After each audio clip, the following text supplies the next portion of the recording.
All right, and we are back with our first conversation for this morning. I'm sorry, I'm still on the first conversation. We had to open the morning show. And we have in studio with us none other than Mr. Enrique Carballo, who is the mayoral candidate for the United Democratic Party. Good morning to you, sir. Good morning. Thank you for traveling all the way from the beautiful Sugar City, right. the land of tacos, to be with us. The best tacos. Best tacos in Belize, right? Belize. Debatable, but we'll leave that conversation for another day. Okay. So, welcome once again. Let's start the conversation by having you introduce yourself. Tell our viewers a bit about who you are and your passion for leadership and politics. Sure, okay. My name is Enrique Carballo. I'm better known as Wico. Wico or Rico? Wico. Wico. Okay. And I guess I started to look at politics in a different way. I think we need a lot of experience before we enter into politics. Because you're leading a country, you're leading a people, and there is no time to learn on the job. Because you can go, learning on the job will only not continue our development. So I think presently I have the experience, the maturity and the responsibility, and most of all the discipline to really move a town forward. I am by profession, I'm an agriculturalist. And I have worked in many developmental projects. I like to see things grow. Probably that's why I got into agriculture. And in most of my jobs, I want to leave tracks. I don't like to follow paths. So I try to develop and leave something behind me, which I have done really as an overseer with BSI, as a teacher at the Orinjoak Technical High School, as being in the developmental project. I was highly instrumental in the papaya industry. I did all the research and got the market, the investors and whatnot. And I was the executive secretary of the Belize Mayors Association for about 14 years. So all these things gives me the necessary qualifications to do a good job. So I want to serve my people.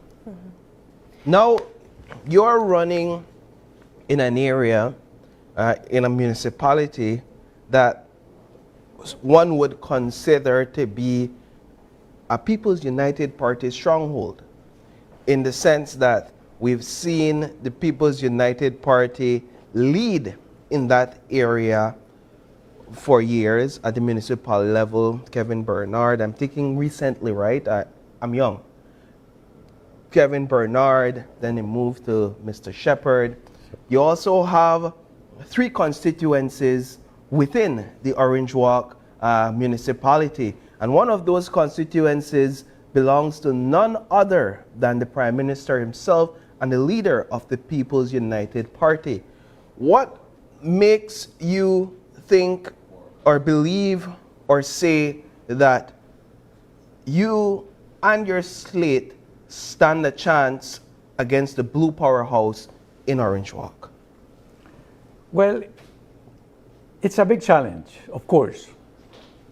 And the political pundits say, it's a hard game, and I do understand that. As a candidate per se, I believe I also have the potentials to win the elections as the mayor, because of many reasons. Of course, they have been in office for 12 years. but there hasn't been any substantive developments across the town. There hasn't been any accountability. Money has been spent, where it was spent, how it was spent. And of course, the high cost of living and all these things have really made the People's United Party, along with the Prime Minister and the representatives, the ministers, very unpopular. You believe that they are unpopular in Orange Walk? As our campaign is going on. Okay. We have been house to house. And when I say house to house, it's house to house. And the general feeling is that the people are disenchanted. They want to see more. Yeah. Let's talk about that then, Mr. Carballo. As you mentioned, you have been in several positions of leadership and development. So let's speak to your thoughts on infrastructure and development in Orange Walk. Do you believe that it's lacking? Do you believe that with your added leadership, there could be more done? Infrastructure and development is quite an expensive area of work. So I feel that it needs to be prioritized. We need to be realistic. Let's face it. We don't have the money to build all these infrastructures that we would like All the roads, all the parks, all We don't have what it. you need. But we can prioritize. One of the major areas is drainage in all parts of the town. We build streets, but no drainage. People are complaining about it. We have a street, but we don't have drainage. Now the water comes into my yard. I believe that if we will do something, let's do it well, so that it can last the next 5, 10 years, and not just a couple months. So I think with the infrastructure and development, I think a plan needs to be done. You need to budget it. It's expensive. We must realize it. And there are certain programs, grants that you can get from different financial institutions. You can get probably municipal bonds for infrastructure work, similar to the Belize City one that they did all this infrastructure. So definitely, it can be done, but you need to plan and you need to prioritize. What I hear you saying is that, in your view, it's a disadvantage to the People's United Party that you have the Prime Minister operating as a constituency representative within that municipality, and in your view, things still aren't the way they're supposed to be. So you're saying it is a disadvantage there for them, and that's an interesting perspective. Now, given that the People's United Party does hold a majority in the municipality in terms of constituencies, I think all three are PUP led. How do you think you would fare off, as a UDP mayor, not only under a PUP controlled or run area, but also under a PUP administration as central government? Okay. Municipalities have a high degree of autonomy. So you can do your own programs with your own revenues. So you just not be able to rely on central government. Yeah. You can do your own plans, you can carry out your programs. But at the same time, you need the lobbying power to be able to dialogue with central government. After all, it is their responsibility to look after municipalities. If they really want to develop our country, that is their responsibility. No matter who. I mean, and as long as you go there and not be confrontational, I think you can get things moving at a more easier pace. Of course, we have to deal with a local government ministry, with a local government minister, with a local government director. But we also have a Belize Mayors Association that we can come together, see what municipalities need, and use it as a lobbying power with the ministry and then to central government. So I see no big problem with it. Mr. Carballo, I wanna touch really quickly on your experience, as you mentioned, in agriculture. My colleague Paul and I, we were just discussing previously about the increase in number that came out yesterday at the nomination day. On both sides, we saw a crowd from the United Democratic Party and, of course, a crowd from the People's United Party. Now, in Orange Walk, we know that we also came freshly off the heels of an issue with the cane farmers and the BSI. Do you believe that that issue with the Orange Walk cane farmers will have an effect on the outcome of this next month's municipal elections? I guess it will, because any negative impact on the sugar industry will have an effect on the people. Orange Walk relies on the sugar factory for the local economy. So people are looking at how our leadership is dealing with the sugar industry. You know, and some of them are asking the question, is it incompetence? Is it not caring about it? Is it just we cannot do any better? A lack of vision?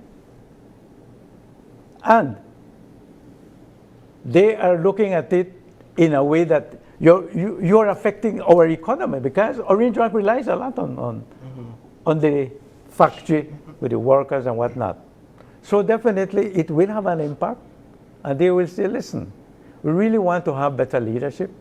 We really want to have better people that will look after the promotion of the industry. Has this been expressed to you in campaigns? Because I know that you guys have been out on the ground campaigning from house to house. Has this been a point brought up by the people in Orange Walk? Most of them are looking at the local economy, and some have mentioned, yes, the impact of the factory not functioning properly is affecting us with food, the vendors, the hardwares, the tire places, and whatnot. So it is having an impact. You know, what are your ideas for economic development in Orange Walk Town, pumping into the economy, bringing more vibrancy to it, increasing economic development there in Orange Walk? First and foremost,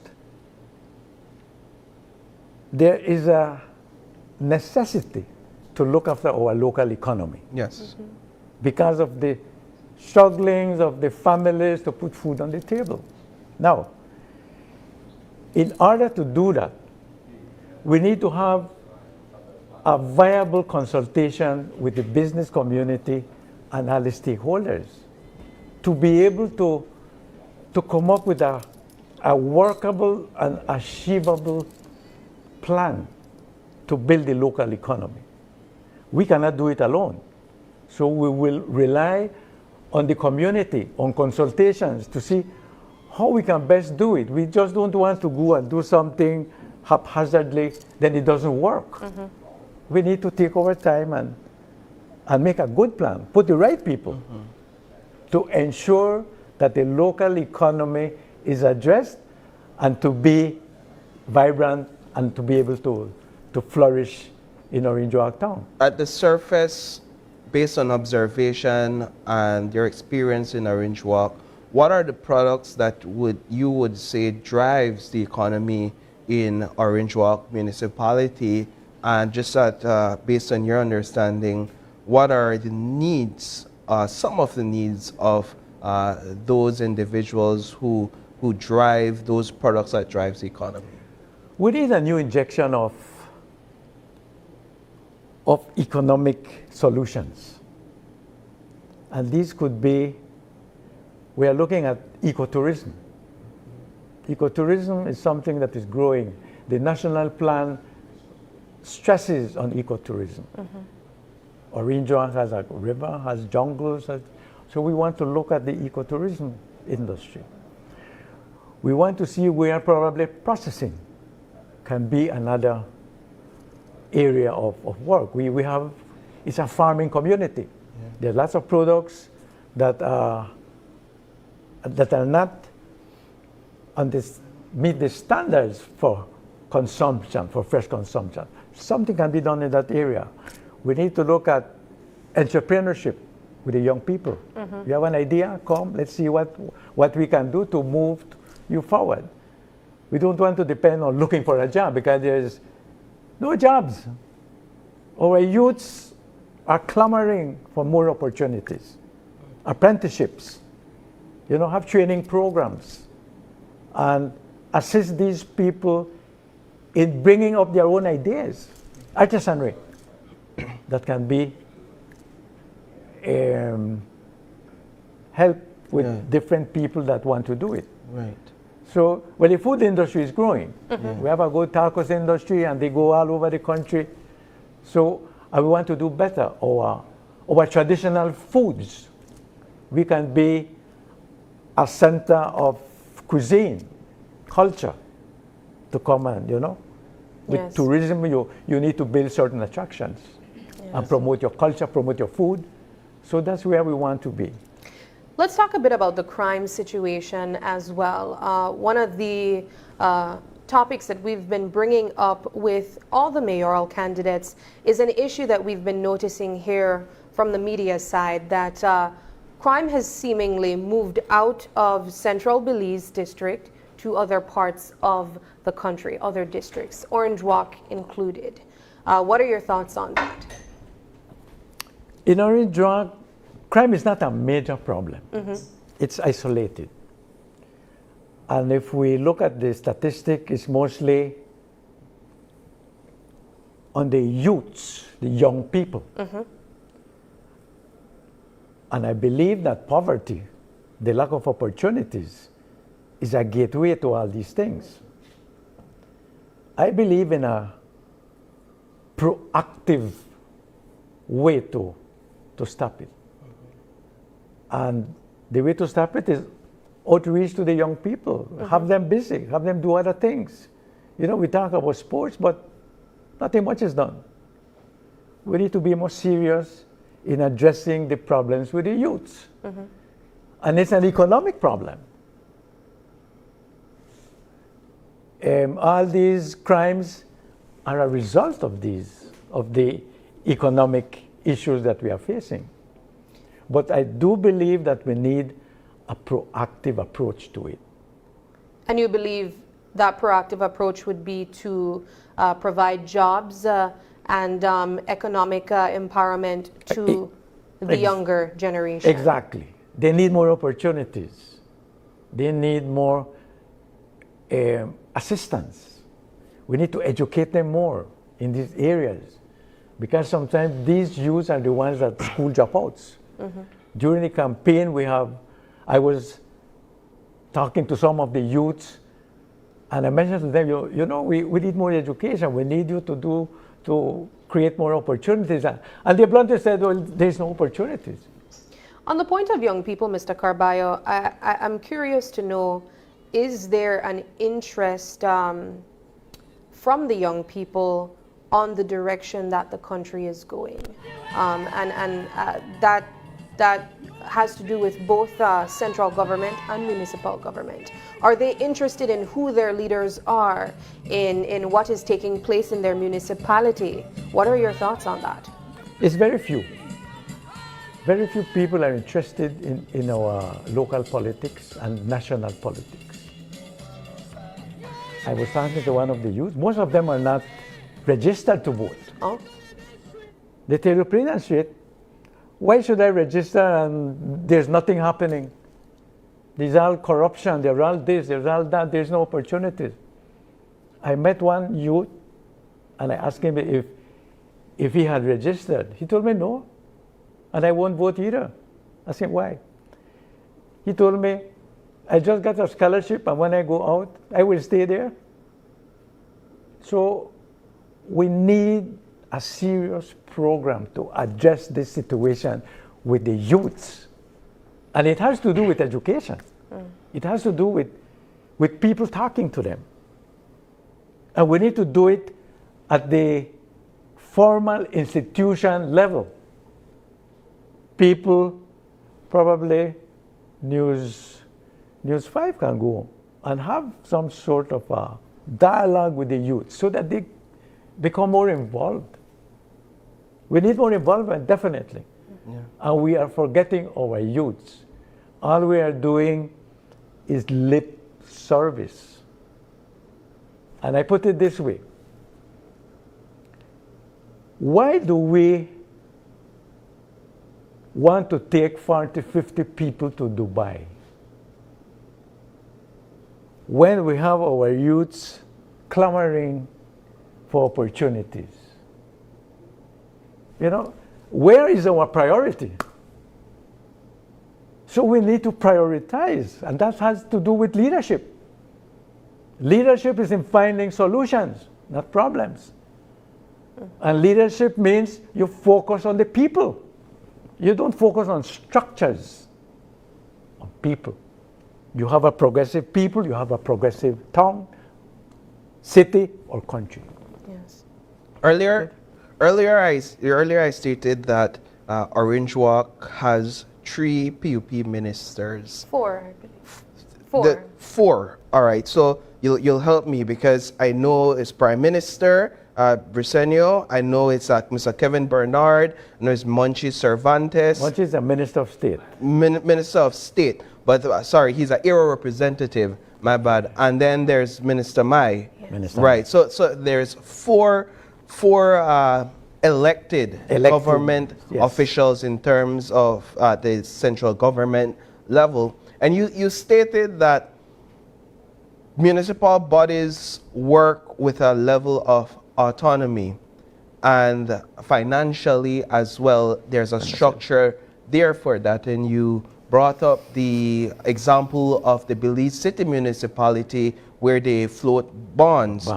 Now, isn't that though perhaps an illusion to say that a municipal body can function on its own financially apart from the support or apart from being dependent on central government? Because at the end of the day, you float a bond, really you're just getting into debt that you'll have to pay back eventually, and if the finances are mismanaged, then you won't be able to repay that. So the question perhaps that I'm asking is, what are your thoughts on the contributions that these central government elected officials have made in Orange Walk when it comes to their support for the municipality? You see, in Belize and in Orange Walk, politicians,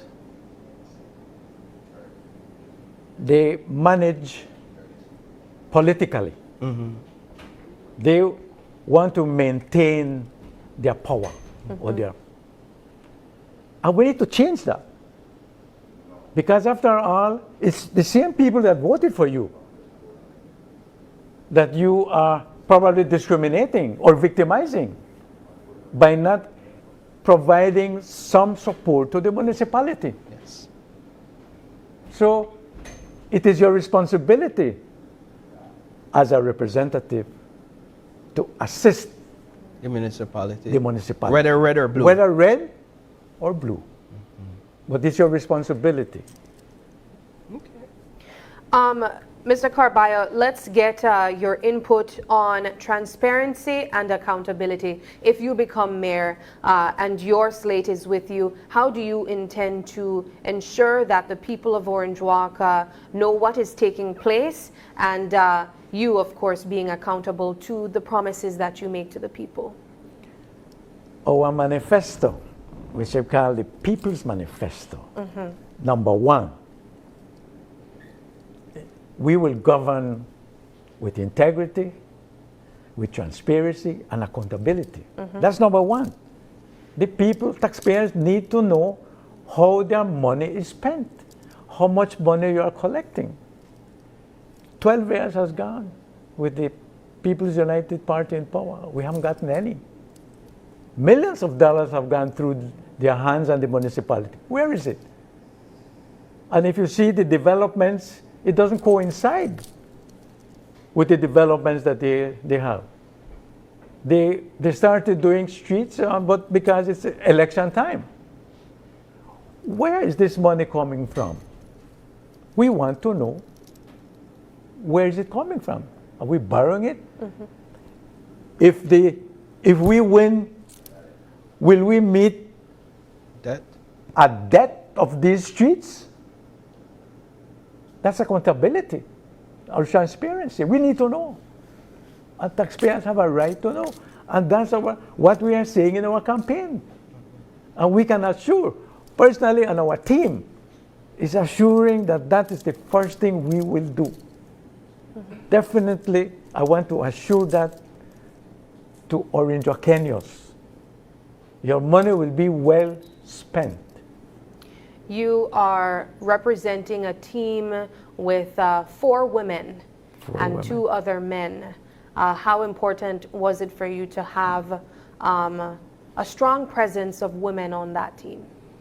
Because I do believe that women also have a major part to play in our development. And we need their ideas, their support, and synergism comes with both men and women. And the ideas, and it's very important. And in our manifesto, we will be assisting single mothers. We have 3 single mothers in our team. So we want to address these things, and women have to play a major part in our development. Yes. One of the issues that mayors tend to face in municipalities is tax collection. We know that nothing can be done without that main source of revenue, municipal revenue, which is taxes, whether it's business taxes, trade license, whether it's land taxes, property taxes, etc. I'm not 100% certain on the structure there in Orange Walk municipality, but how do you and your team plan to tackle that issue where tax collections are concerned? Tax collection has been a problem with all municipalities. Yes. Not so different in Orange Walk. There are millions of dollars that are being owed. Yes. But I come back to what I mentioned about accountability and transparency. If you are not telling me how my tax money is being spent, I will be reluctant to pay my taxes. But if you are showing me that my tax money is working, I am willing to pay for it, because then I have a better environment. So I will ensure that to pay my taxes. But again, if you don't have accountability, then doubts arise in your mind as to where is this money going. On the issue of transparency and accountability, allow me to ask, as someone that is vying for the mayoral seat, hoping to overturn what has been more than a decade-old PUP controlled, and I use the word controlled loosely, controlled area. How is it that you've been able to finance your campaigning, and how is it that you've been able to finance the work you're doing on the ground and even yesterday's activities? All this is a unity we need to come together and see how best we can work out things together. All our standard bearers are on board. They are doing their share. They are putting some money up front. We have some donors that have contributed. And the Central Party has also assisted in some financial support. And it's all about making the money work to the best possible way, budgeting and prioritizing. And, we are not a rich country. Yeah. Oh, we must realize that. That sometimes I see all these flags and all these things going up, and you wonder, and where is all this money coming from? And can it be put to better use? Exactly. I believe in that. I believe in the people. I believe that any administration should be people-centered. We need to invest in the people. That's what we want to do. Mr. Carballo, as we wrap up, I want to give you an opportunity to speak to the people of Orange Walk, and this is your camera to do so. Okay. Let them know why they should vote for you and your team come March 6th. Okay. Mis queridos orinjoqueños, Orange Walk town needs a new track. Necesitamos una pista nueva. And that is the UDP 7. 4 women, 3 men that are ready to serve you. We assure you that the 3 pillars of our governance will be integrity, transparency, and accountability. Our plan of work is people-centered, as you can see in our manifesto. We will take care of our elderly. We will reach out to our young people, and we will protect our children. And in addition to all this, we want to look at our local economy. We will consult with the business community and all the stakeholders to come up with a workable, achievable plan of work. This will definitely improve the quality of all our lives and will bring about further development to our town. But this can only be done with your support. On March the 6th, vote for the UDP 7. Give us the opportunity to serve you, Orinjoqueños. Let your voice be your vote. Que tu voto sea tu voz. May God bless us all, and may He guide us in His wisdom. Thank you. And thank you, Mr. Carballo. We appreciate you taking time out of your busy day and stopping by here with us in our studio. I thank you too. All the best to for you, having me. and good luck.